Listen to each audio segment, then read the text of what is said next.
You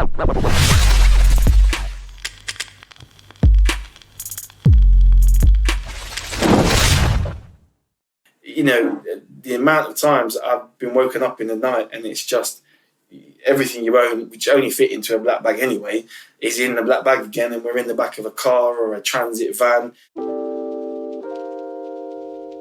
Can we agree that leadership isn't based on title or position?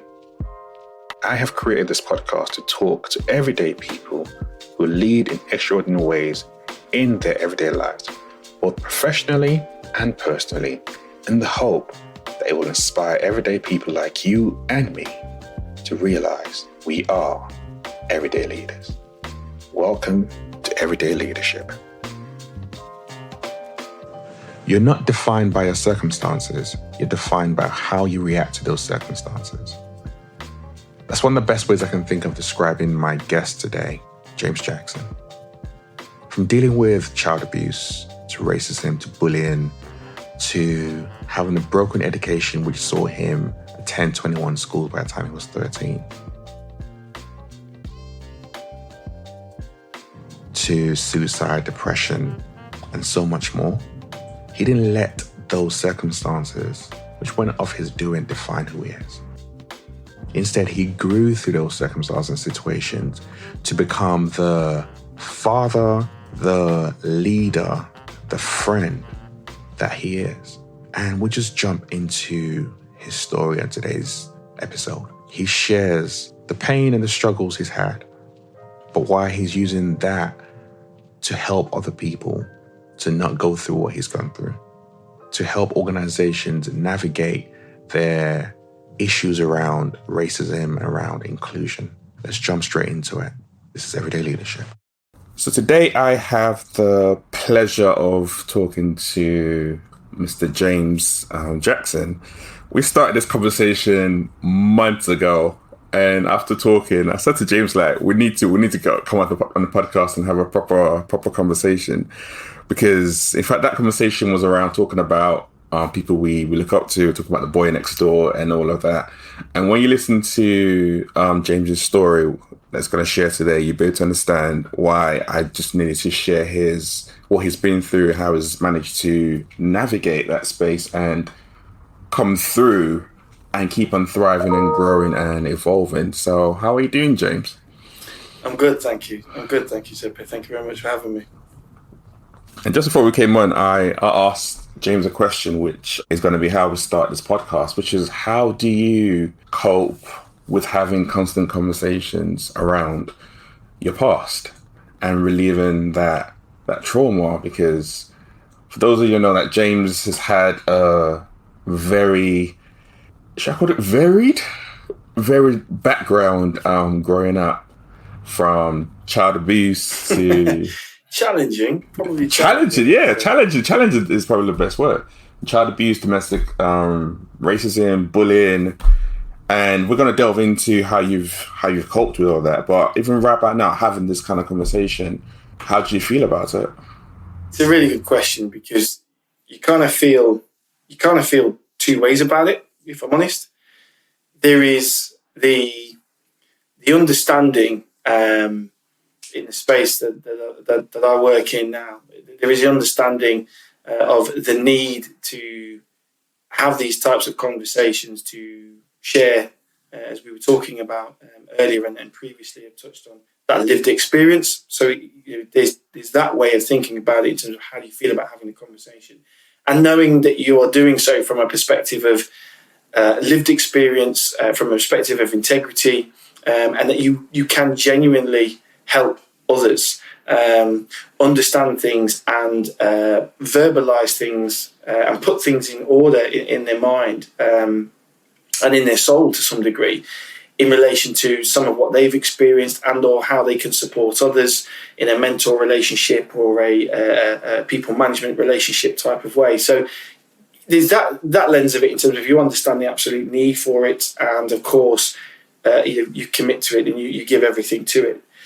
On the other side, kind of the two ways to look at it, there is reliving that trauma, but you relive it in in a kind of clandestine way, you shed a light on some of it, but you never really delve into the detail. You are still left to process that yourself. So you're giving people the best version of what's happened to you. You're giving people the Diet Coke version, if you will, instead of the full fat version. You know what I mean? And so there's kind of, on that second way to look at it, there's kind of like two problems. There's the making sure you're giving enough of yourself and enough of your lived experience, and there's enough sugar content, if you will, in the story and the lived experience that you share for people to take what they need from it. But then you're holding so much of that back whilst actually mentally reliving it in the moment, and that's quite exhausting. As we touched on earlier, it was only kind of last week that I took a moment to kind of realise that recent regurgitation of my lived experience and my trauma and my challenges, and a constant recent regurgitation of that, and then that process, I've said, giving people the lighter version whilst I retain the full fat version and process that internally again and again, kind of just left me a little bit tired, a little bit drained last week. But I've had a good weekend. I've had a good 10k walk. I've done plenty of things to kind of look after myself, look after my mind, look after my soul, recharge the batteries, ready for this conversation today. To do it all again. To get clean and then come and talk to you and get dirty again. So, can't wait. I can't wait. And do you ever think that going through that, people say that, like you just shared right now, you have a right, it's good to be able to share with other people, give them a lighter version, a taste of what you've experienced. But don't you ever just get to the point where you're like, actually, no, I'm done. I'm done having that conversation. I'm done reliving that. I'm done talking to people. I'm done sharing what I have been through, because go and read a book or do something else. Yeah, go read a book. Yeah. Do you know? Not yet. It would be the succinct answer. Not yet. I might experience that. Some more months and years down the line. That might even be just around the corner. I don't know, right? What I have found, and I'm not ashamed to say this, that there is, my lived experience is my lived experience, and I didn't pay for that lived experience. And had I had the option to pay for any lived experience, I can damn well tell you, when I not bought that story, you know what I mean? I wouldn't have paid for that journey. I wouldn't have paid for that trip. I'd have been asking for a refund, you know what I mean, and compensation. But because it is mine, and organisations and leaders and groups and networks want to tap into that, that's fine. So I do get to a point where I'm like, no, that's, I'll give you a snippet. The rest of it, you're going to have to pay me for now. You know what I mean? That side happens. But in terms of the emotional drain, as it were, I have found on occasion where I might be feeling that, I just step back a little bit. What I've done this year alone is there's been a couple of periods where I've had downtime from social media. I've had downtime from connection and network on the likes of LinkedIn or other professional networks. There's many other platforms out there.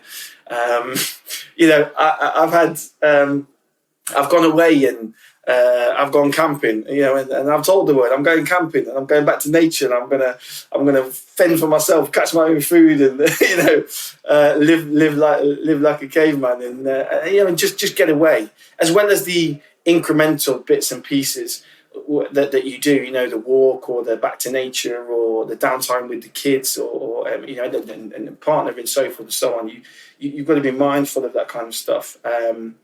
I'm developing strategies to kind of avoid what you're talking about, which is, no, I'm done. But the reality is, I'm sure that will come at a point, and that might come at a point for a day, a week, maybe even longer than that. But I'm on this journey now, right? I know I've got stuff to give and to share that will help others. I knew that years ago when I started writing poetry for a kind of cathartic therapy, and then realised that actually sharing some of this with other people is quite helpful for them. It's quite resourceful for them. I've not done so much in the poetry space lately. I've been more busy in the kind of professional space and that kind of equality, diversity, and inclusion space. which I think my lived experience, and what I'm finding is my lived experience, certainly in the terms of the socioeconomically disadvantaged and or challenged backgrounds, because that's where I come from, that in itself is adding a value and adding weight to perspectives that I'm giving to organisations and consultatively to leaders and to people managers. So not yet. It hasn't come yet, but it might do. I don't know how, it might do. But I definitely could do more, I think, in the self-care space, because I kind of have peaks and troughs. Do you know what I mean? I kind of have moments where I do start to feel like that, and I'm like, yeah, I'm getting there, and I have to do something quickly. What I would rather like to do, and I need to get better at, is find the balance where I don't have the peaks and troughs so much, and find the right avenue to continually get that support that I need. Like I said, giving some people the diet version, but retaining the full fat version for myself.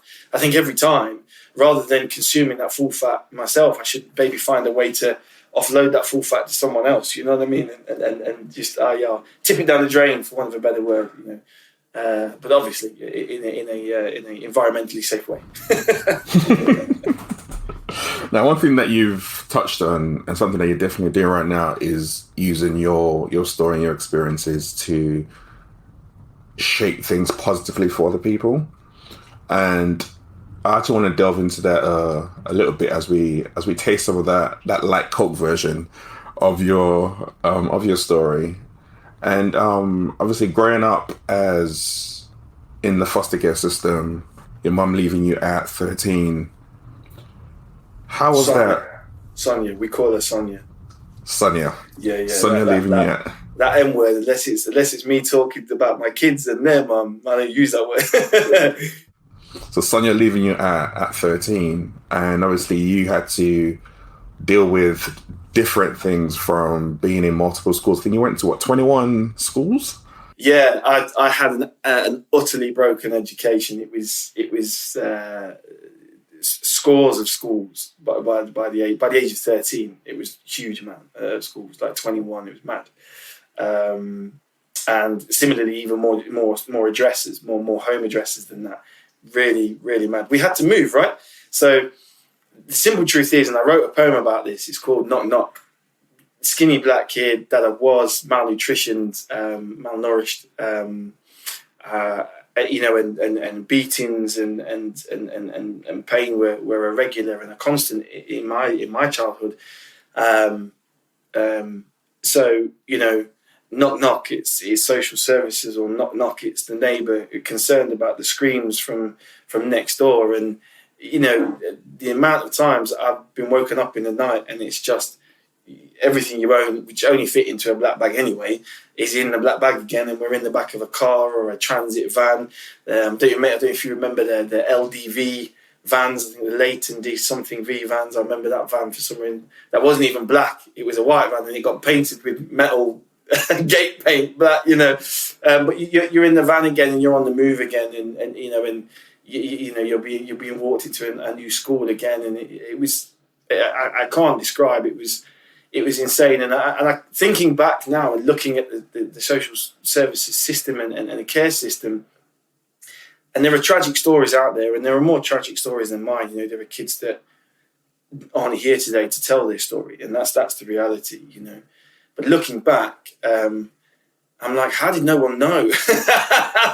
How did no one forget the bruises, the bumps, the scrapes, the broken ribs, the dislocated shoulders, forget the fractured eye sockets, forget going to school with these wounds. How did no one know? Just from being there for a week and moving again, and being there for a month and moving again. Really, really tough things that you look back on, you think, how did no one pick up on that? So yeah, really broken education in that sense. And how did you settle? Obviously, you were never fully settled, but even in the schools where you were in and out, did the teachers ever say anything to you, and how did that affect your behaviour at school? Interesting enough, I didn't actually get help from a care perspective, from a protective care perspective, till I was 13. So no, I don't recall a teacher ever taking me to one side and saying, how are you? How are things at home? I don't recall those conversations at all. How did it affect me in school? I didn't develop half as well as other children my age. I had the basic principles of polite manners and a general, basic vocabulary, but I found concentration very difficult. I found subjects like maths, science, anything from an equative perspective, when we had to do equations, I found it extremely hard to do.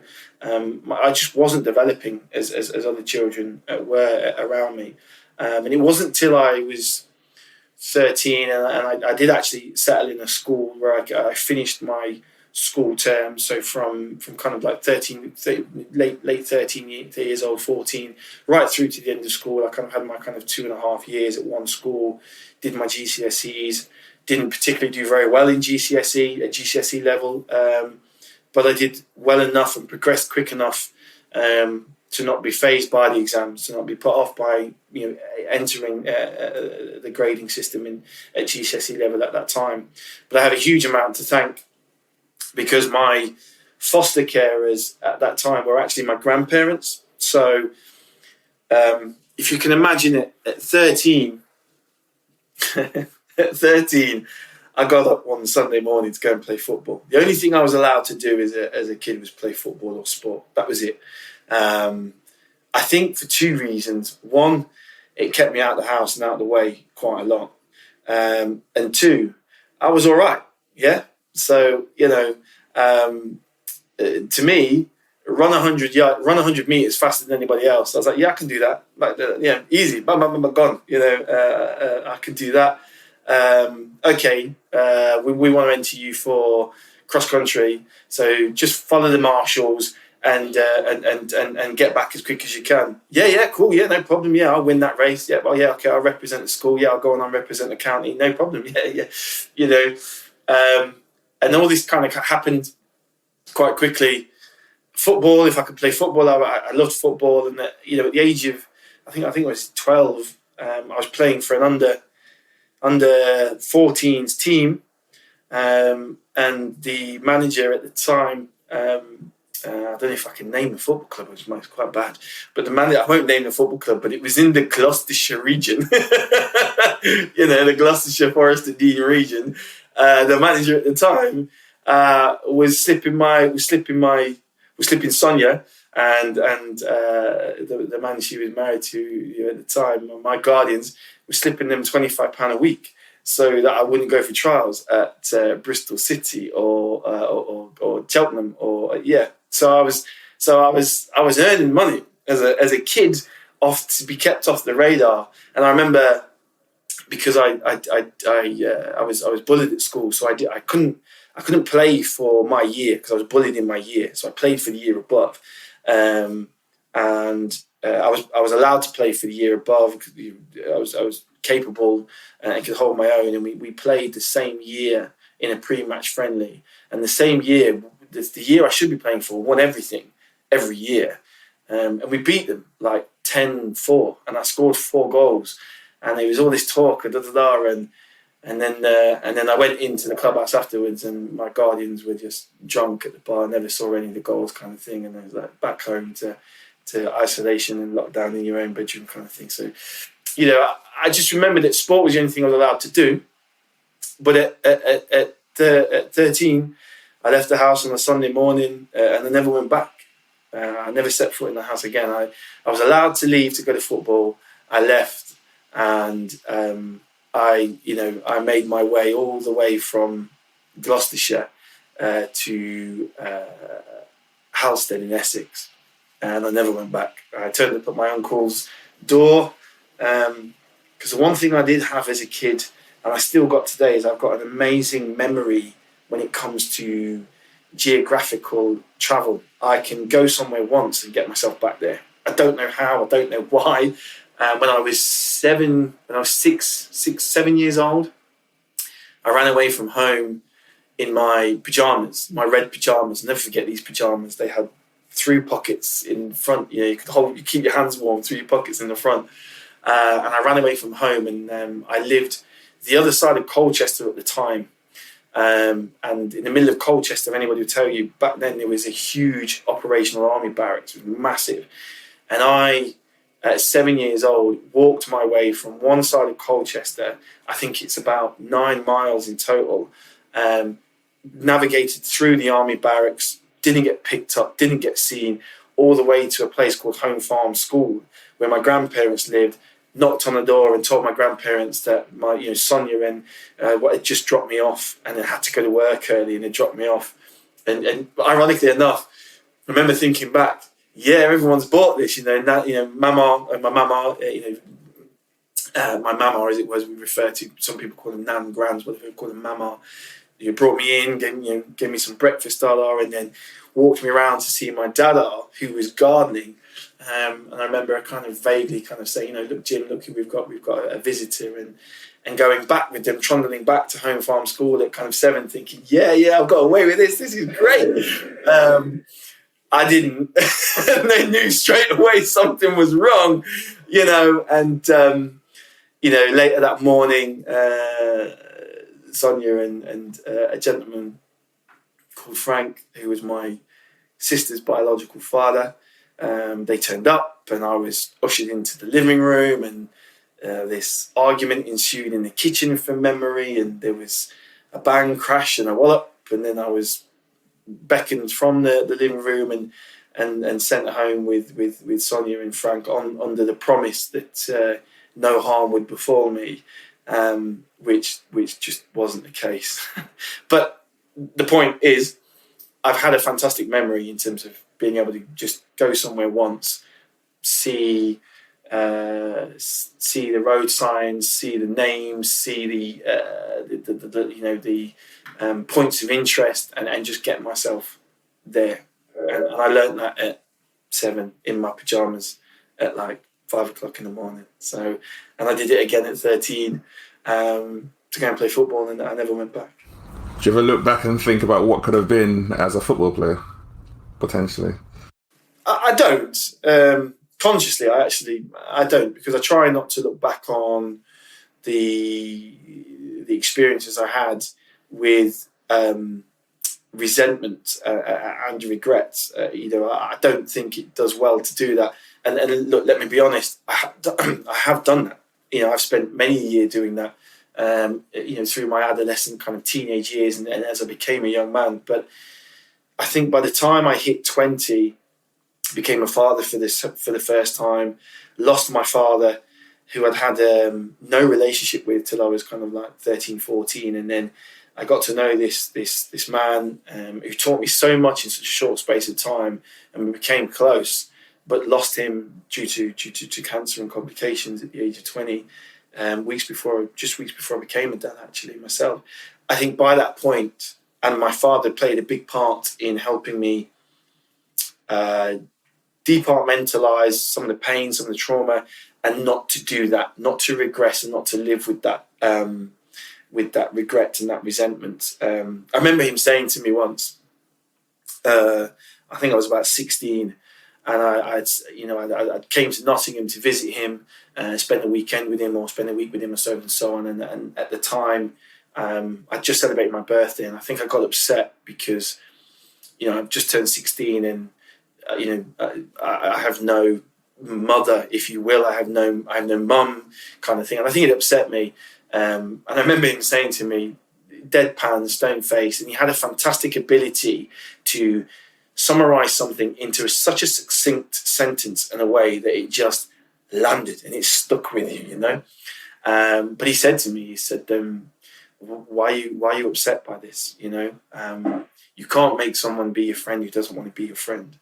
And I don't quite think he realized the power of what he said, but in that moment, I was able to kind of disenfranchise from Sonia as a mother, and the need and want for any relationship, and the pain that caused me by not having it, and kind of that helped me not do the regressive piece.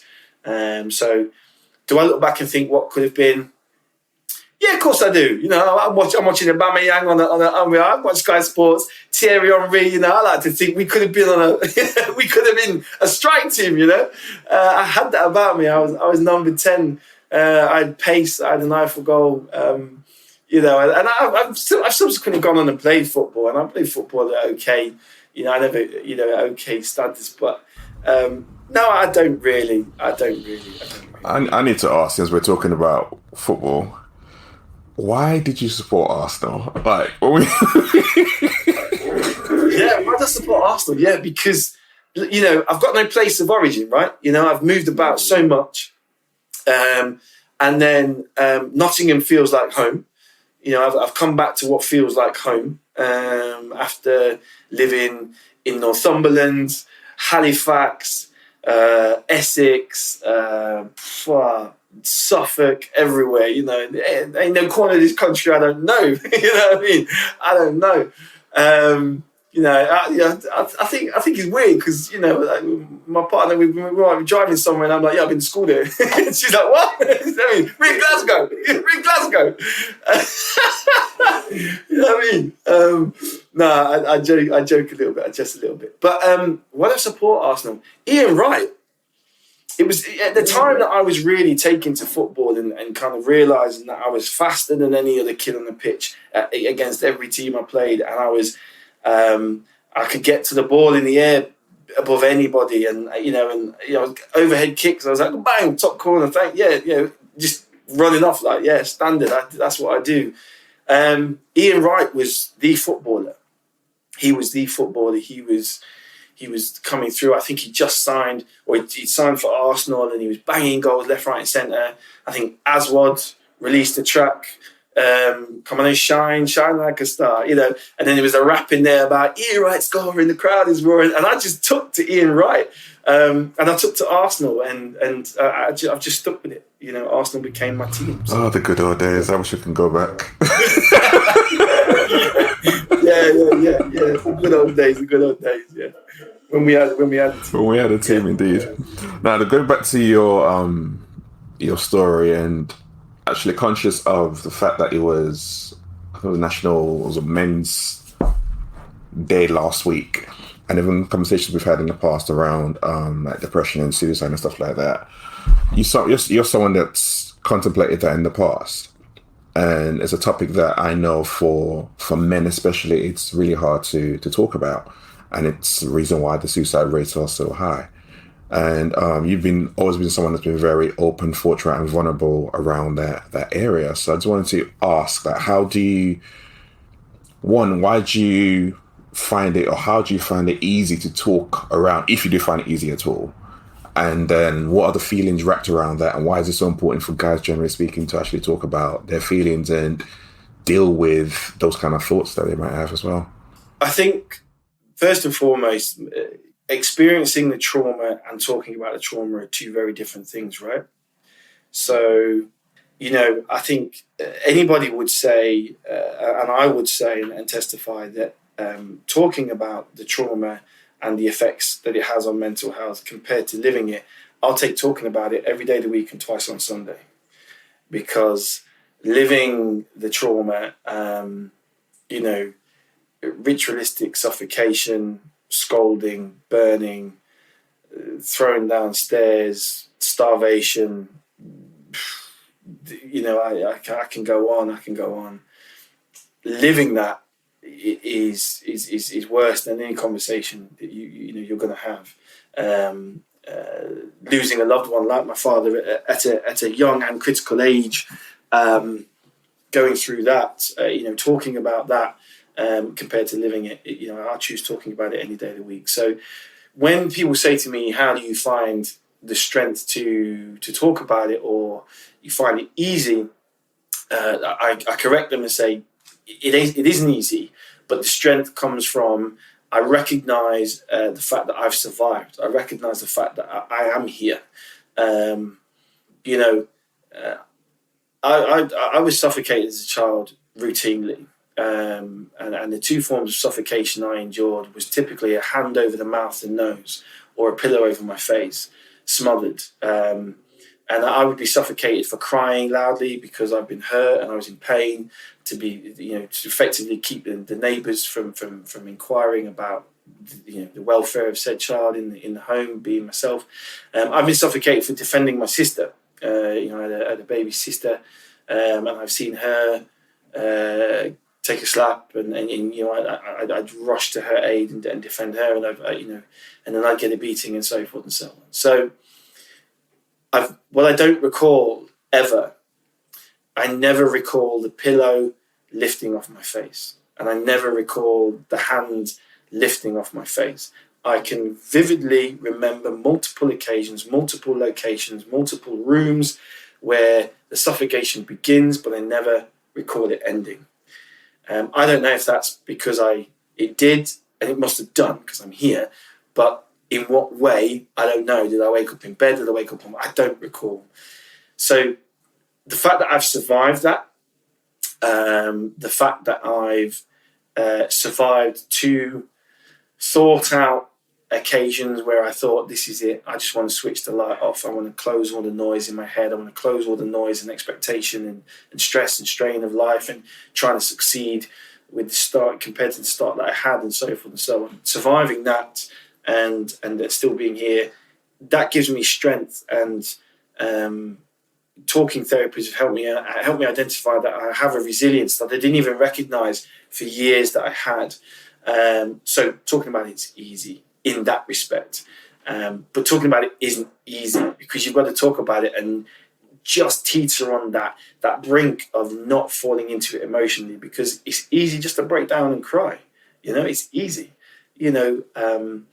I became an author some years ago in terms of a cathartic form of therapy, and created Poems by a Boy, and I wrote a series of poems under that pseudonym, if you will, because I was totally off the radar. I never gave any identity away to who Poems by a Boy was for some time. And you kind of write the poem, and that cathartic therapy of getting it out and putting it on paper meant that it wasn't inside anymore, and that was a way of working through that. But you've got to be careful not to get too emotional with it and kind of let it break you down. So it's not easy. It's a tightrope that you walk, but recognizing the resilience and the survival today that's got me here today means that it's easier to talk about. But it's the kids that make me do it. I hate the thought of my son, any of my children, thinking that they can't talk to me about how they feel. The thought of my son, or again any of my children, but I suppose I relate to my son more because of being a boy. But the thought of any of my children, or anybody for that matter, contemplating suicide, thinking it through, going for a walk at night, finding the spot, thinking this is the bridge I'm going to jump off, or I'm going to drop in front of the next train that comes from, and sitting there looking down at the train lines and looking ahead for the lights of the next train that's coming, whilst being 20 yards away from the main road and kind of hoping that someone sees you, but realizing that actually nobody does. And that's part of the problem, because nobody can see you. They can't see your pain, your struggle. And it's only you that you're living it. So that kind of it gets into your brain, it poisons you to think that there's no way forward. And that's why you're sat on the bridge. To think that anybody would be in that position, and anybody I love and truly care for, in terms of my children, would be in that position and they couldn't talk to me, scares me more than anything. And so talking about it and being an advocate, I'm absolutely fine with. And if I have to shoulder some pain and some trauma to help anybody avoid being in that situation, and if that's all I leave this world, then I'll do it. I'll take it. It's no problem. I will take that trauma, that experience, I'll take that pain and that spite and that hurt, and I'll do some good with it wherever I can.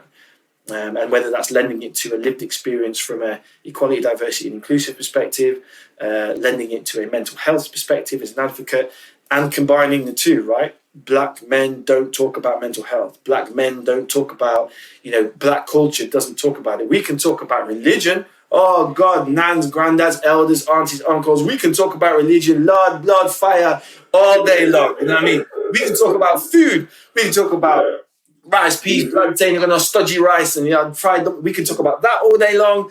We can talk about music, culture. We can talk about all sorts, but we don't talk about mental health. As certainly from a West Indian background and the West Indian culture, we don't done. I'll fix up and carry on. It's okay.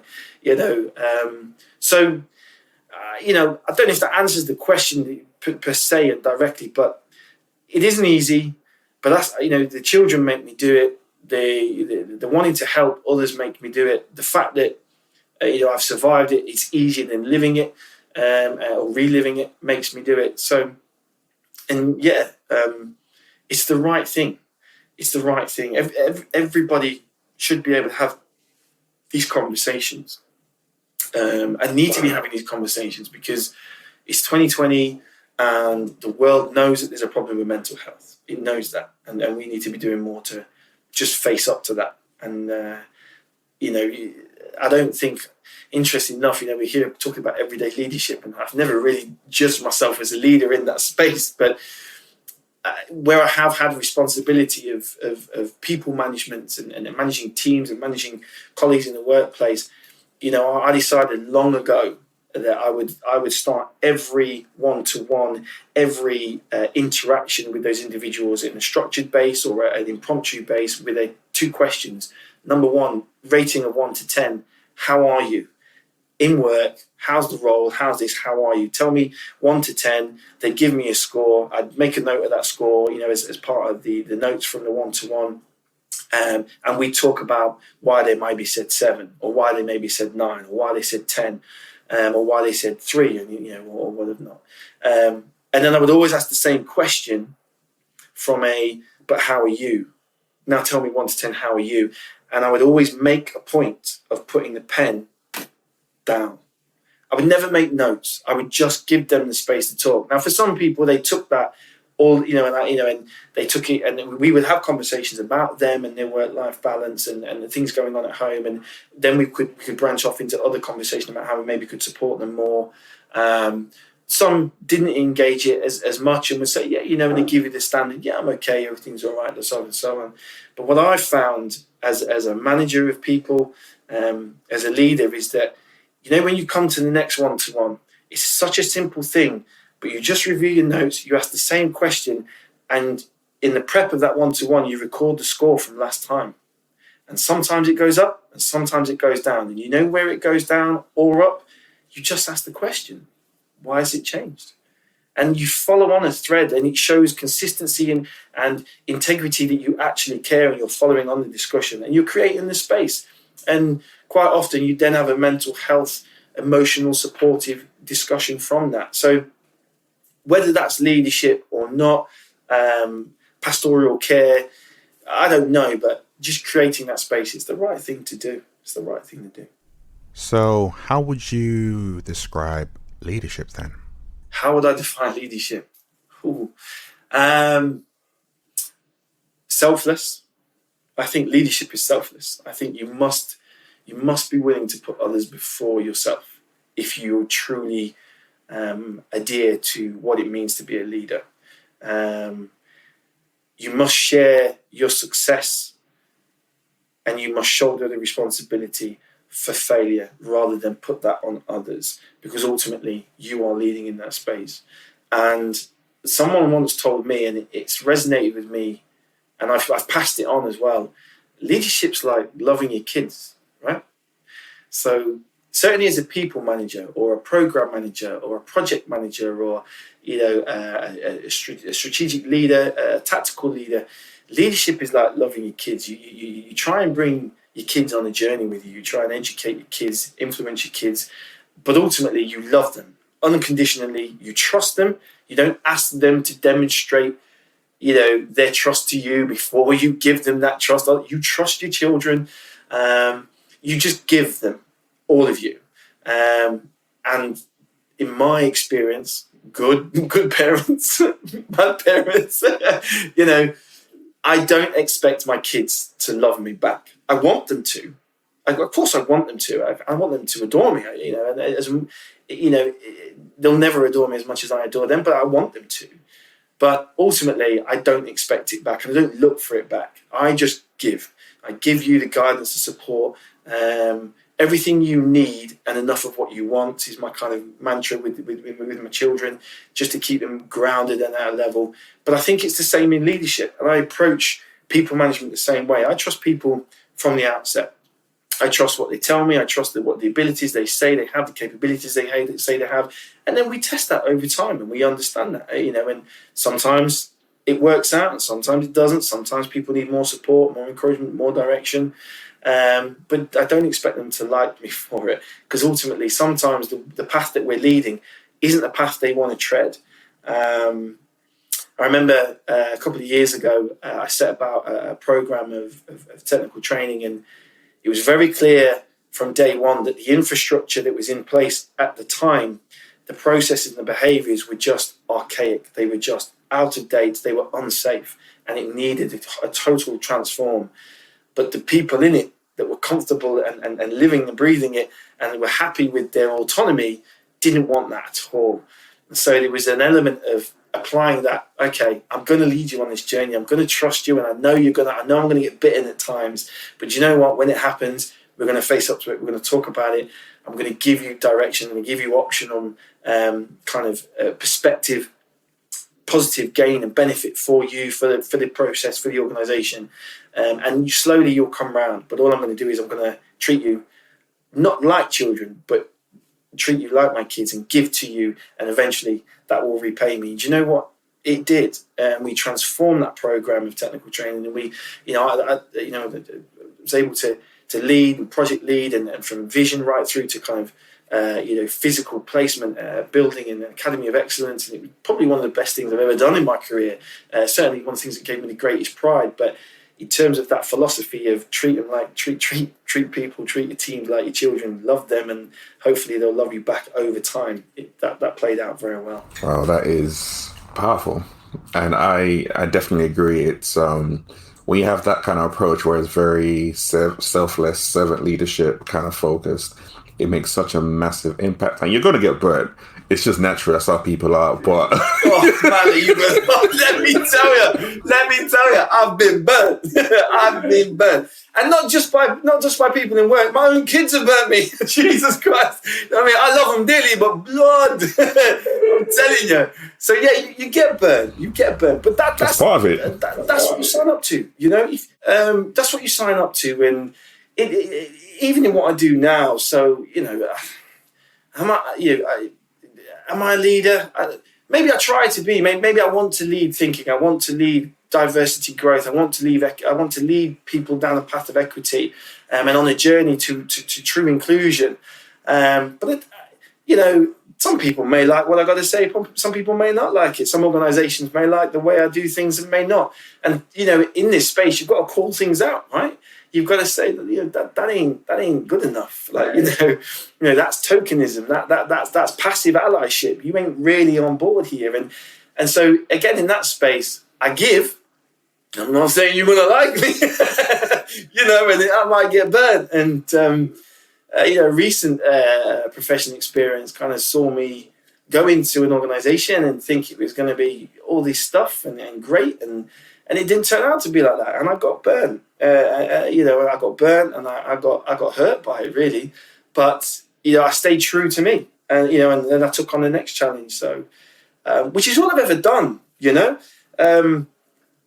I do get emotional. I can get emotional. I'm not one of these guys that can't cry. I can cry. I can cry. Whoa, I can cry at a Christmas advert. Boy. So I mean, the Aldi advert with Kevin in the carrots gets me every time. I just a little bit. I'm not one of these guys that won't show his emotions. In both ways. I wear my heart on my sleeve, and professionally and in the home. But someone said to me, like, how have you got here? I broken education, very difficult childhood. I got no degrees to speak up. I got no degrees. I didn't go to university. Yet today, and this is fortuitous that we're talking today. Today I did something that no other member of my family has ever done. Today I lectured at a university, and it hasn't quite sunk in yet. But today I delivered a lecture at a university, St. Mary's University in Twickenham, on inclusive marketing within their module and framework of learning, their live learning week 8 on how to be a marketing manager. And it was nerve-wracking, and I've been putting it off for weeks.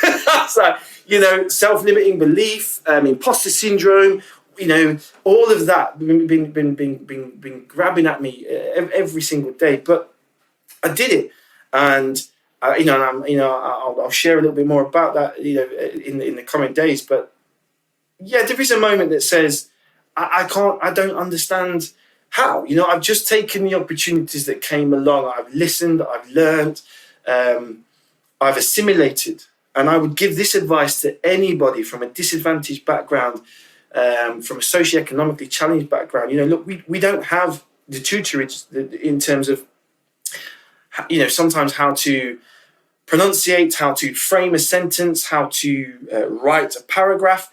These things escape us. We don't have that. But by assimilation and picking up on where people are doing that well, and copying that, not copying it in terms of taking credit from other people, but copying it and applying it to the way that you apply yourself and the way that you put yourself forward, has done me a great deed. And like I say, I had a mama that would give me licks if I didn't pronunciate properly, and if I, and would challenge my vocabulary all the time. So I blessings and to her for all the help that she'd given me. And when I actually saw her at the weekend, and I told her on Sunday that I was going to be lecturing this week, and I just took a moment to say, I wouldn't be doing this if it wasn't for you. If it wasn't for you picking me up on my language and how I pronunciate and how I speak, I just wouldn't be in this space. Because beyond that, I've just taken the opportunities that came my way and kind of gone, yeah, I want a piece of that. I want a piece of that action. I want to be a learning and development professional, and I want to show you how, the benefit of learning and development function within your organization that you don't have today. So I took a gamble, and I reached out to the CEO of a small startup business. I did a presentation. I did all the research, the background, and they went, yeah, we need that function. And you know what? We need someone to lead that function. Do you want to have a go at this? Yes, I do. And then that was my baptism of fire into L&D. And then from there, I joined a big utility company and worked my way up through learning and development, operational learning and development, to customer experience and immersion, and then into equality, diversity and inclusion, and kind of took that lens and gone on there. And in 2020, which has been a crap year, whoa, Jesus, this year has been terrible. But early this year, I got burned, and I got a professional setback that I've not had before. And I found myself unemployed at the start of April 2020, just as we went into a national lockdown and everything was going to stop and there was going to be a recession and no one's got any jobs. And I was like, right, okay, I've got two choices here. I can sit on my backside and I can wait for the opportunity to come to me, or I can get up off my backside and I can create that opportunity. So that's what I did. I got off my backside and I looked to create opportunities, and I took all my wealth of experience, repackaged that. I set about establishing NXTGEN Learning. I set about establishing and co-founding Space to Talk, and that created opportunities and doors opened. And here I am today doing what I'm doing for UK Atomic Energy Authority as an EDI partner, and so forth and so on. And, I would just say to people, like, you've got to apply what you've got to the best of your ability, and as long as you're doing that, I believe opportunities will come your way. But sometimes it's fortuitous, sometimes it isn't. But it needs resilience. It needs someone telling you, you can do this. You can make something of yourself. Everybody needs that encouragement. Certainly from that kind of economic disadvantaged background, we need that. We need those role models. But what I find challenging in that space at the moment is that those role models that are available, right? They've made it. They've made it. And I've given this feedback at a number of events I've been to. Fantastic event, fantastic panelists. Really loved that. Great, inspiring, But there is a disconnect with a huge proportion of the population that you're trying to connect with, because they can't see the steps between where they are to where you are. You've got your MBE, you've got your OBE, you've initiated your charity, so forth and so on. You've got your senior directorship role, and it's fantastic and it's great. But, what about the guys in the middle? What about the people in the middle, the different demographics and the different intersectionality in the middle, still in the quagmire, finding their feet? They're the people that others can connect with quicker. Because, from them, just to go from here to this middle run is a massive achievement. It's huge. Yeah, it's massive. But we ain't hearing from the people in the middle run because these organizations, these groups, they want to pay for panelists to appear and have a conversation that, I've done this, I've done that, and great, and that's lovely. But what about paying people on the middle run to kind of come and talk at these events and get their lived experience and their value so they can connect with the people better? Not that, who you've got isn't inspiring. Yes, they are. But, I've been to these events and I'm like, MBE and you set up a charity and you've got this business and you're a director here and I'm like, I can't see that. Don't get me wrong, I'm sat here today like a director of my own business. It's a bit, that's a bit wrong of me to say that, but not through the channels that they did. I had to grasp it's a different way. Path, yeah. And I think there's not enough of that happening for anybody. It doesn't have to be socioeconomically and challenged backgrounds. If you've got a disadvantage, you could be less able-bodied than the general populace. You could be a woman in a heavily masculated genre or industry. Whatever your potential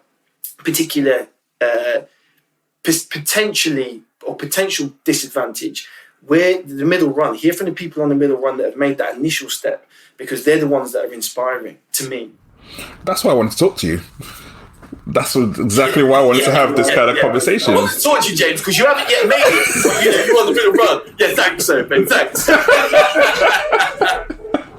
love that. When we talk about... I'll tell you about NXTGEN University today. So when we talk about people being relatable and people being able to tap into, I've been through hard times, from growing up from the different schools, from parenting to losing parents to depression, suicide, all of that. I didn't have a education as such, and yet I managed to craft a life and career, a business, a family, which not only helps you but helps other people, and you're giving back and you're creating space to talk. You can go and lecture at universities that you didn't even go to, and you can tell them and do it in a very authentic way. That for me is realness. That for me is leadership. So, and that's why I was like, I needed to get you on to have that real talk. I love those kind of people because I can relate to those kind of people. So I understand the MBs, I understand everything they've done, how much and how hard work they've grafted to get in those kind of spaces. And there's an avenue for them. But like you said, there isn't another, it's an avenue for them, that's it. There's nothing else in that middle play, and people need to be able to connect with people in that middle.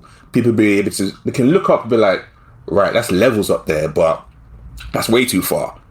That next level up there rung, okay, that's a bit aspirational, that I can connect to, that can help me get up to the next level, and they can keep on climbing. And that's what you need, someone on every rung of that ladder that keeps you pushing, that keeps you pulling you up, that keeps you saying, yep, you can do this, you can aspire to that, being encouraging. And that's why your story is so powerful. When we talk about a year of resilience, has been the word that's buzzed around this year, but that's something from growing up from that background, that's just life. We've had to be resilient. You've had to adapt. You've had to pick yourself up. And you talked about it when you said you created a lane for yourself. You had a choice where you can sit on your ass and be like, I lost my job. What am I going to do? Am I going to moan and complain? Or am I going to tap into my skill set that I already have and create something new for myself? And you did exactly that, which is absolutely phenomenal. I don't really,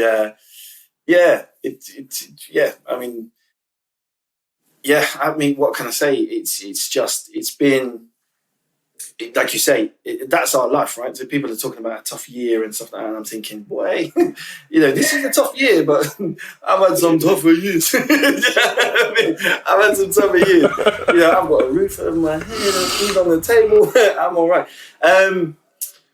I think for me, there is there's a key thing that certainly the youth of today, they have an advantage. I will say this: the youth of today have an advantage. The channels and access to resources, support, and opportunity, I think it's never been greater. It's never been greater.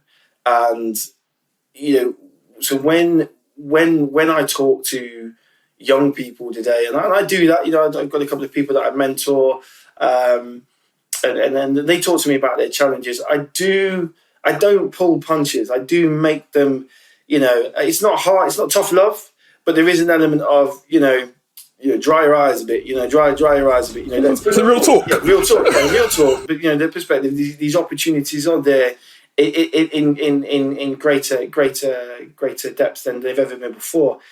But on the flip side, certainly a couple of young professionals that I work with who come from a non-white ethnic background, kind of like ethnic population, sectionality, and cultures, non-white ethnic background, or traditionally we call it BAME.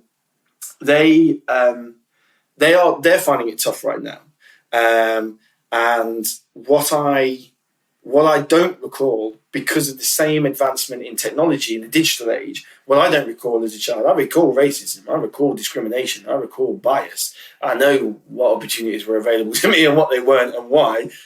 Certainly in many places I grew up, because I can tell you now, in every single school I've ever walked through, I was the only black kid.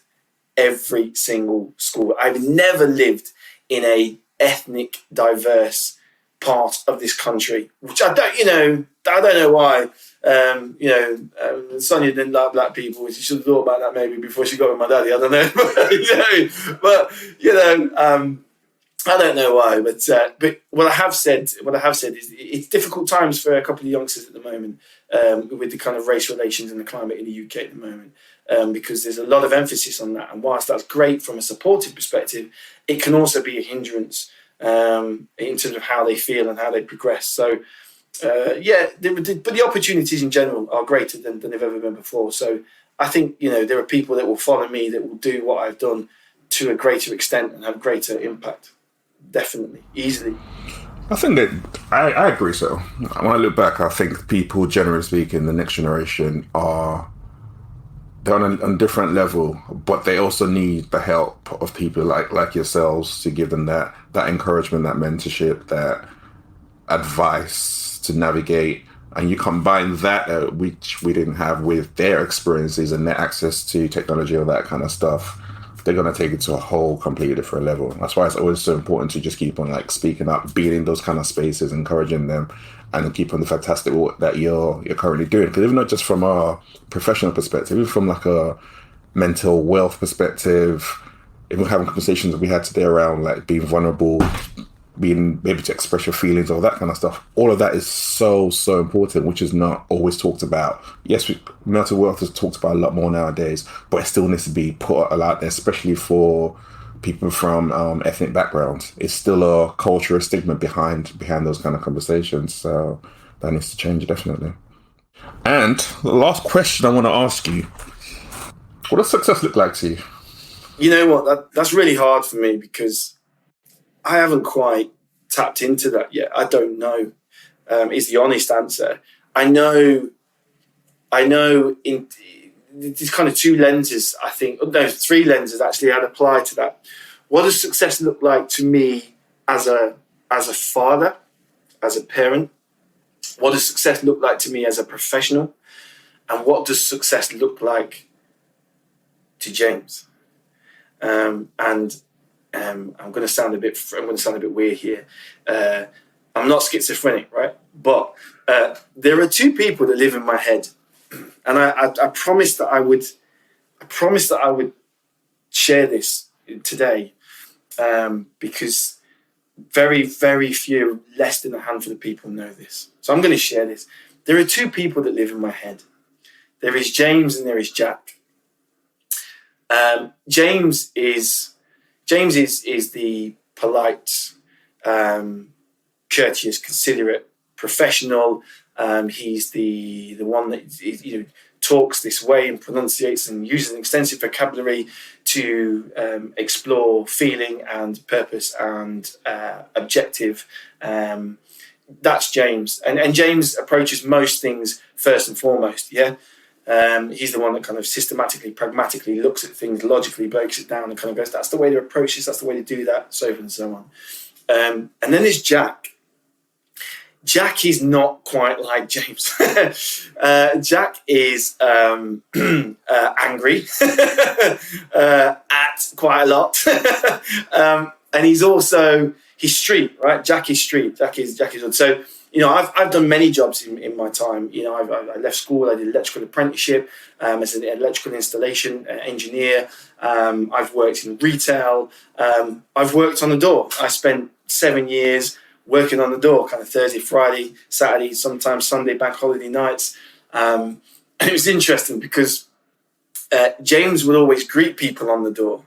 Yeah, I believe working on the door is 90% polite and manners and respect. But it was Jack that would say, yeah, enough's enough now. You know what I mean? There's the line, cross it if you would. And Jack has always looked after James. And I want to stress this today in terms of what success looks like. I don't know quite what success looks like. As a parent, I think success looks like, my kids are happy and healthy. They have everything they want and enough of what they need. And when I depart this life, I leave them with more than I had, both in experience, love, affection, but absolute confidence in themselves to be themselves and be the best they can be at whatever they want to do. And the fact that they never have to question that they were loved, because I think as a child, having done that, there's nothing worse than questioning whether or not you're loved by those that you should never question. So that's it as a parent.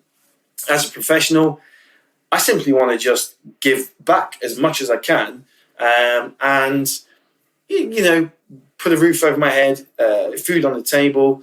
I'd like my work to pay for a spiritual journey to Africa. That's something quite specific that I've identified as an objective. I want to walk barefoot in Africa one day, and I'd like the work that I do to pay for that. Not for long. I might burn my feet, but I want to walk for a while. I'm not a fan of creepy crawling, so I don't want to go too far, but I do. And I want to stand up and I want to engage hundreds of people. I want to engage youth. And I want to inspire youth. Professionally, that's what success looks like to me. And I kind of did that a little bit today. I did something I never thought I'd do, and I'm doing more of that through Space to Talk and through the work I do, the apprenticeships and the ED&I partner role that I have now. But personally, Jack has always looked after James. James gets hurt. James is fragile. James is sometimes the boy inside the man who struggles. And when he does, Jack picks him up every time.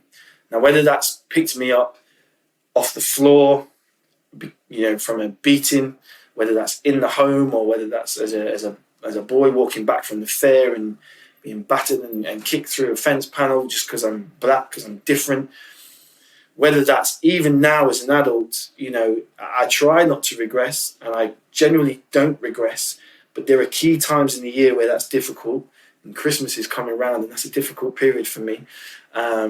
Wonderful as a parent, difficult as a child with no parents, for various reasons. Jack is the one that picks me up, and there's a great poetic performance by a guy called Daniel Beatty. I'd encourage anybody listening to this to go onto YouTube and check it out. The poetic performance is called Dual Identity, and he is called Dual Identity.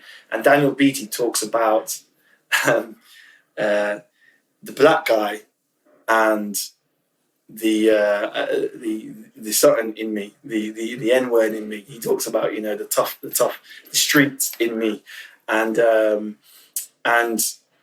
I can relate to that. It's an Americanism in terms of the theme, and he's an American poet and performer. But exactly to that point, there is James and there is Jack. And success to me, ultimately, from a James perspective, is when Jack has no role to play anymore. I don't want to get rid of Jack. I would never push Jack out. I would never make Jack homeless. But when Jack doesn't have to step up and pick James up off the floor, at key periods in the year and at key times when challenges hit. And that might not be, that might be achievable in terms of, there will always be tough things that Jack will be there for. But still today, Jack has to pick James up too often in my life, for my liking. And I would like it to be a case where for James, success looks like that doesn't have to happen anymore. We only call on Jack when, I don't know. It's to regulate. Someone picked on one of the kids and I need to lay a slap down, you know what I mean? You know what I mean? Which I would do, by the way.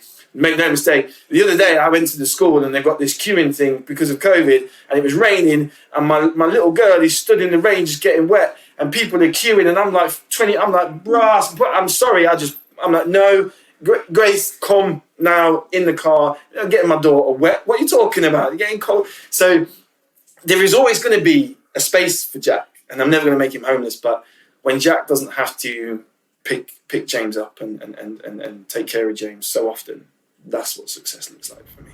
Wow, that is a powerful note to finish on. And again, I just want to say thank you very much to James. I'm going to put links in the show notes around different things involved with, like Space to Talk, which is fantastic. Like, you have a real talk conversation.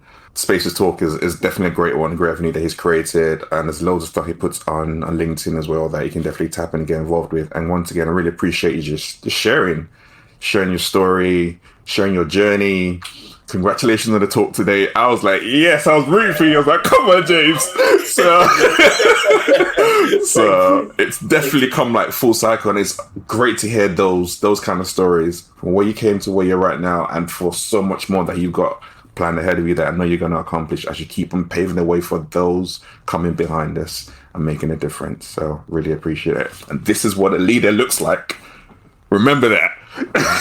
Thank you. Thank you very much. Right, it's Everyday Leadership. I'll see you soon. I just want to say thank you to everyone who has listened to the podcast in 2020. It's been an absolute pleasure listening to the feedback. I also want to say a massive thank you to all the guests who've turned up, who've shared their words of wisdom and made this possible. There's so much more to come in 2021. But for now, we're taking a break. We'll see you on the side. Have a great Christmas and a wonderful New Year. This is Everyday Leadership. Don't forget, I have show notes on my website, everydayleadership.buzzsprout.com, so check that out. And if you've enjoyed today's episode, make sure you subscribe and tell someone else. Appreciate your support. I'll see you next time. This is Everyday Leadership.